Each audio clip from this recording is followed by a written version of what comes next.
Պարոն Վարդևանյան, մենք բոլորս գիտենք, որ դուք հրաշալի մասնագետ եք, հրաշալի փաստաբան եք։ Քարոզարշավի ընթացքում մենք նաև հասցրեցինք տեսնել, որ դուք նաև հրաշալի երգում եք։ Ես հիմա ավելի առարկայական հարցս։ Մենք բոլորս նաև հիշում ենք 21 թվականը, երբ դուք Հայաստան դաշինքով պատգամավոր դարձաք, նաև հիշում ենք 22 թվականի ձեր հրաժարականի տեքստը, որտեղ դուք նշում եք, որ փաստաբանական համայնքը ձեր կարիքն ունի, անելիք շատ կա, եւ դուք գնում եք, բայց շարունակելու եք օգնել եւ աջակցել ձեր թիմին, ձեր գործընկերներին։ Հիմա հարցս, եթե փաստաբանական համայնքը ձեր կարիքը զգա, դարձյալ գնալու եք, ուզում եմ հասկանալ, քանի ամսով կամ քանի տարով եք գործուղվել ազգային ժողով։ Երկրորդ, Հայաստան դաշինքի պատգամավորներին կամ Հայաստան դաշինքը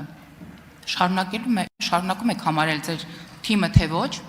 եւ ես երեք խոսեցի, որ հետաքրքիր ժանր է ձևավորվել, բացի այն ժանրից, որ դուք եք բերել Հայաստանի քաղաքական դաշտ, երբ օրինակ մեքենաների վրայից կարդում եք բանտից ձեզ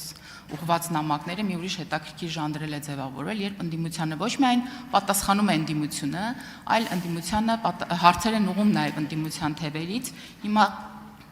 ես ուզում եմ ձեզ ուղղել ձեր գործընկեր ձեր երկու գործընկերների հարցը։ Օրինակ նրանք ասում են, որ 21 թվականին Արամ Վարդևյանը, Ռոբերտ Քոչարյանի փաստաբաններ Հայաստան դաշինքով էր պատգամավոր։ Հիմա Սամվել Կարապետյանի փաստաբանն է ուժեղ Հայաստանով է եկել դարձել պատգամավոր։ Հիմա հարց. հնարավոր է արդյոք փաստաբանական համայնքը ձեր կարիքը զգա, դուք գնաք, եկել օրինակ գաք հանրապետական կուսակցությունով կամ Բարգավաճով։ Շնորհակալ եմ հարցի համար։ Պատասխանում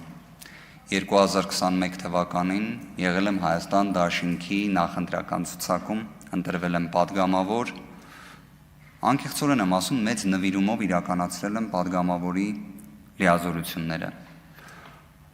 Ոմանք տեսել են ինձ այս նիստերի դահլիճում, ոմանք ոչ, ոմանք ինձ տեսնում են միայն 9-րդ գումարման ազգային ժողովի աշխատանքներում։ 2022 թվականին ունեցել ենք ծայրահեղ մեծ մարտահրավեր։ Բոլորս հիշում ենք այն քննարկումները, իրավիճակը եւ զարգացումները, որոնք տեղի են ունենում Արցախի վերաբերյալ։ Մեկնարկեց դիմադրության շարժումը։ Պատիվ ունեի մասնակցելու դիմադրության շարժմանը լինելու առաջին շարքերում։ Մաքսիմալ ուժերից ներածին չափը ներդրել եմ այդ պայքարում։ Չեմ հաջողել։ Ակնհայտ է, որ չէի հաջողել։ Չհաջողելով գտել եմ, որ ինքս պետք է նաև պատասխանատվություն կրեմ։ Պատասխանատվությունը տեսել եմ պատգամավորական մանդատից հրաժարվելով։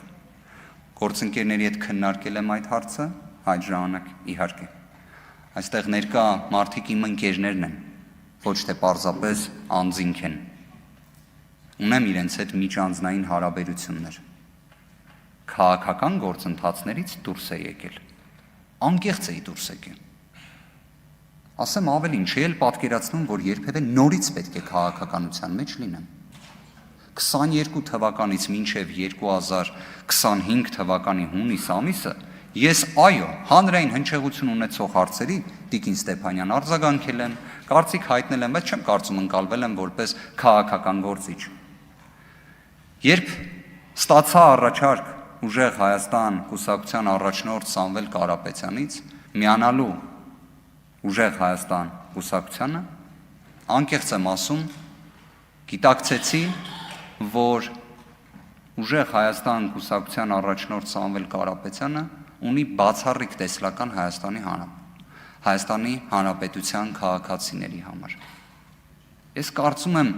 ձեզանից շատերը գիտակցում են, որ Սամվել Կարապետյանի տեսակը այնպիսինն է, որ այս տարիների ընթացքում առանց որևէ իշխանության Հայաստանի Հանրապետությունում բազմաթիվ դրական փոփոխություններ է բերել, բարեգործություններ է արել, անկեղծ է եղել, նվիրումով է արել, լսելով այդ առաջարկը, ընդունել եմ այն, պատվով եմ ընդունել, պատիվ եմ համարել, որ նման առաջարկ ստացել եմ, եւ ես այլևս ներկայացնում եմ ուժեղ Հայաստան կուսակցությունը։ Արդյոք պատասխանեմ նաև, եթե թույլ տաք, ոչ թե արձագանքի ժամանակ։ Ես ինքս իմ համար որոշել եմ, որ ես իմ կողմից Վերադարձ փաստաբանական գործունեությանը չեմ իրականացնելու։ Սա ճանապարհ է, որը պետք է անցնեմ, անցնելու եմ։ Արձագանք։ Շնորհակալություն պատասխանների համար, պարոն Վարդևանյան։ Իմ կարծիքն ասեմ, ես կարծում եմ, որ այդ բանտից ձեզ ուղված նամակների հեղինակը այնուամենայնիվ դուք եք, հրաշալի եք գրում։ Եվ այստեղ դուք խոսեցիք նաև իրավունքի դեֆիցիտի մասին, խոսեցիք Լևիաֆանի մասին, ես էլ համասարանական կրթություն ունեմ, ես էլ եմ ծանոթ այդ տեսություններին։ Կխնդրեմ, որպեսզի դուք որպես հրաշալի իրավաբան եւ հրաշալի փաստաբան գնահատեք 98-99 թվականներից մինչև 2000-ականների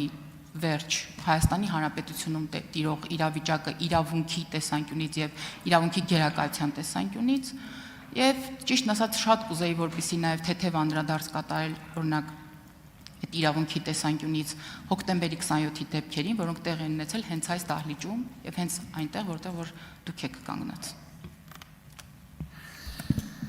Հոկտեմբերի 27-ը մեր